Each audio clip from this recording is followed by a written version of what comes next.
नमस्कार। केही समयपछि हामी उपस्थित भएका छौं। फेरि हामीले गएको अङ्कमा अब पार्टी एकीकरणको प्रारम्भ हुन थाल्यो भन्ने कुरा भनेका थियौं। त्यसो हुनाले म आज तपाईलाई पार्टी एकीकरणमै केन्द्रित भएर अनि क्रान्तिको तयारीतिर लैजाने प्रयत्न गर्नेछु। कुरा कस्तो छ भने सायद अघिल्लोमा पनि भनिसकेको छु, नेपाली राष्ट्रिय कांग्रेसका कार्यकर्ताहरू बडा डेडिकेटेड छन्, सिद्धान्तनिष्ठ छन् अनि रुपियाँ पैसाको अभावले दुःख झेलेर पनि आफ्नो सिद्धान्तलाई क्यारी गरिरहेका छन्। अर्कोतर्फ प्रजातन्त्र कांग्रेस छ, जनरल सुवर्ण शमशेरको पार्टी, जुन पार्टी क्रान्तिको तयारीमा त लागेको छ। क्रान्तिको लागि उनले हतियारहरूको व्यवस्था गर्ने प्रयत्न पनि गरिराखेको छ, लडाकाहरूलाई भर्ना पनि गरेको छ केहीलाई। तर पार्टीका कार्यकर्ताहरू, नेताहरू सुख सयलमा अनि अलि कम्फर्टेबल राजनीति गर्ने पक्षमा जस्तो देखिएको छ। सुवर्णजीलाई के मनमा लागेछ भने अरे क्रान्ति गर्नु छ अनि यस्तो लग्जरीमा बसेर मतलब कम्फर्टेबली क्रान्ति गर्न पाइन्छ र? क्रान्तिको लागि त सङ्घर्ष गर्नुपर्छ, त्याग गर्नुपर्छ, तपस्या गर्नुपर्छ, आफूलाई परिआएमा शहादत दिनको लागि तयार रहनुपर्छ। त्यो चिज त देखिराखेका थिएन। त्यो देखिएको कहाँ छ भने नेपाली राष्ट्रिय कांग्रेसप्रति। त्यहाँ नेताहरू पनि त्यस्तै छन्। बीपी यति सक्रिय हुनुहुन्छ, एक सेकेन्ड उहाँले विश्राम लिनुहुन्न। गणेश मानजी त्यो पार्टीको कार्यकर्ताहरूलाई पाल्नको लागि अखबार एक-एकवटा अखबार बेचेर, रेलवे स्टेसनमा आएका नेपालीहरूले अखबार बेचेर जम्मा भएको 2-4 आना पैसाले कार्यकर्ता पालिराख्नु भएको छ। अरू नेता कार्यकर्ताहरू त्यस्तै छन्। उनीहरूलाई एउटा जिजीविसा थियो, होइन यो देशमा क्रान्ति गर्नु छ, क्रान्ति हामीले नै गर्ने हो, अर्को कसैले क्रान्ति गर्न सक्दैन, यो देशमा एउटा परिवर्तन ल्याउनु छ। बस त्यही एउटा उद्देश्य लिएर यिनीहरू अगाडि बढिरहेका छन्। नभन्दै स्थापित भएको 2-3 वर्षभित्र नै ठुल्ठुला राष्ट्रिय स्तरका सङ्घर्षहरू छेडिसक्यो। 2-2वटा सत्याग्रह गर्यो, मजदुर आन्दोलन गर्यो, जसमा स्वयं बीपी पनि प्रताडित हुनुभयो। उहाँलाई विराटनगरदेखि लिएर गएर काठमाडौँसम्म पैदल हिँडायो। तर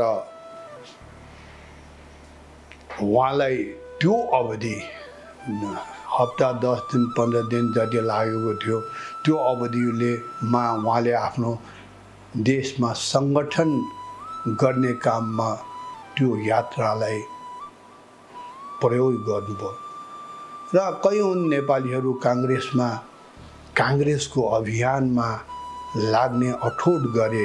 त्यही यात्राको क्रममा, त्यही पैदल यात्राको क्रममा यहाँसम्म भनिन्छ कि बीपीलाई लिएर हिँड्ने प्रहरीहरू समेत, राणाका प्रहरीहरू समेत पनि होइन यो देशमा परिवर्तन त ल्याउनु छ, त्यो परिवर्तनको लागि यस्तै नेता चाहिने हो, यिनै बीपी कोइराला जस्तोको लाई साथ दिनुपर्छ हामीले भन्ने चिज उनीहरूलाई पनि थियो।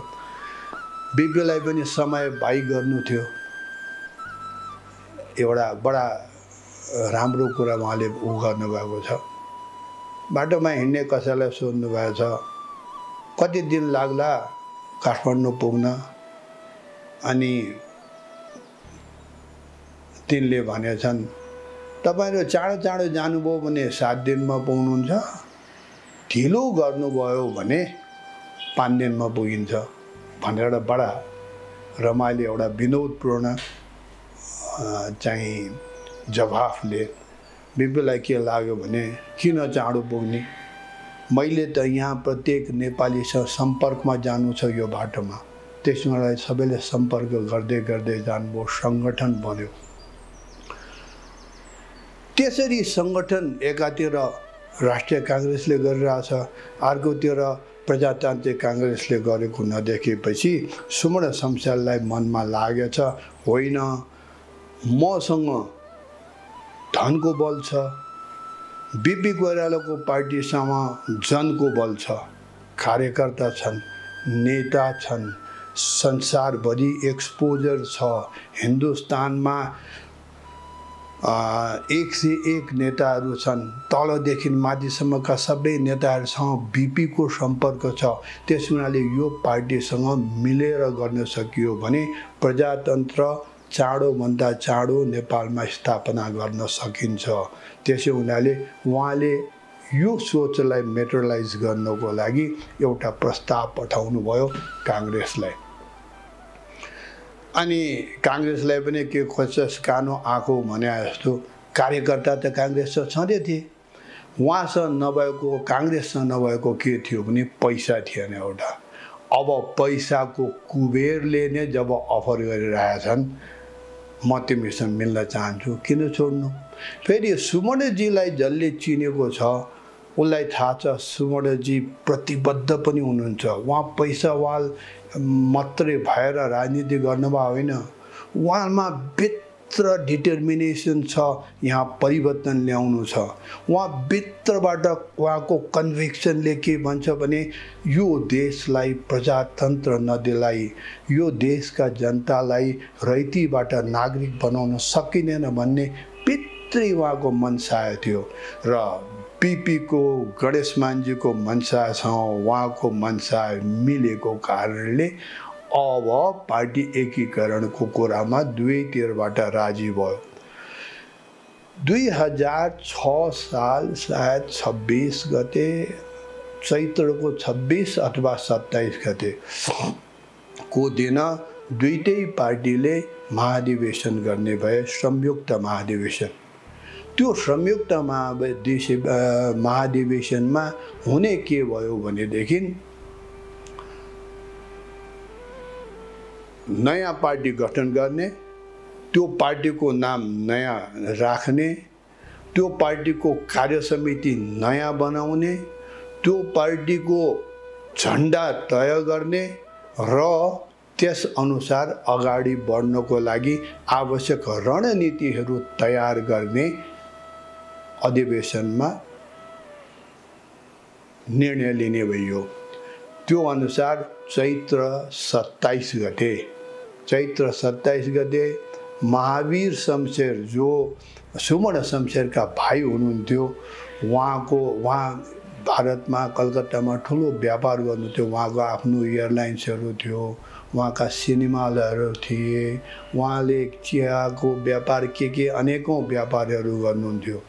त्यसै हुनाले उहाँले आफ्नो cinema hall Tiger cinema hall, कलकत्ताको टाइगर सिनेमा हलमा उहाँले चाहिँ त्यो अधिवेशनको आयोजना गर्नुभयो र त्यो अधिवेशन ऐतिहासिक नेपालमा तपाईं हामी नेपालीहरू आज पनि रैतीबाट एउटा प्रतिष्ठित नागरिक बन्नको लागि जुन योग्य बनेका छन्, बनेका छौं र जुन चाहिँ हामीले उपभोग गरिरहेछौं स्वतन्त्रताको, त्यो उपभोगको जननी त्यस दिनको महाधिवेशन जुन कलकत्तामा भयो थियो, सुवर्ण शमशेरजी, बीपी कोइराला र गणेश मानजीको संयुक्त प्रयासमा भएको त्यो अधिवेशनको प्रतिफल हो जुन हामी आजसम्म पनि प्रजातन्त्रको लागि र स्वतन्त्रताको उपभोग हामी गरिरहेका छौं। अब त्यहाँ अरु सबै कुरा त मिलिसकेको थियो, तैपनि एउटा डेमोक्रेटिक ढंगबाट के भयो भने नेपाल प्रजातान्त्रिक कांग्रेस र नेपाल राष्ट्रिय काङ्ग्रेसको बिचमा बिचको शब्द प्रजातान्त्रिक हटाइयो, त्यस्तै राष्ट्रिय काङ्ग्रेसको राष्ट्रिय हटाइयो। अब बाँकी रह्यो नेपाली काङ्ग्रेस। त्यसरी नेपाली काङ्ग्रेसमा सबैजना मन्जुर गरे नेपाली नयाँ पार्टीको नाम नेपाली काङ्ग्रेस राख्ने।